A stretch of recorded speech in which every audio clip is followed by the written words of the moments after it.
ഇഷ്ടംപോലെ ആൾക്കാർ കാണാൻ വന്നിട്ടാ.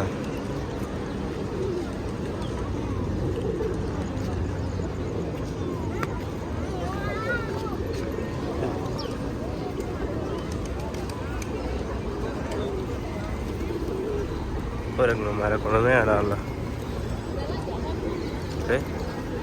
ഇതാണ്ടേ മുരുകന്റെ പ്രതിമ. ഇതിൽ കൂടെ നോക്കിയായിരുന്നു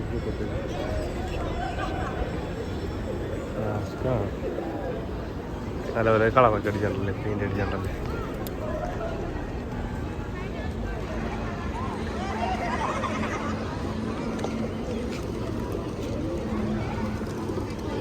ഇവിടുത്തെ കുരങ്ങന്മാരെ ഉണ്ടമ്മ പേടിക്കണ്ട്. സാധനങ്ങളൊക്കെ അടിച്ചുകൊണ്ട് പോയിക്കാനെ കണ്ടല്ലോ. പിന്നെ അവൻ്റെ കൈയും കാര്യം പിടിക്കണം.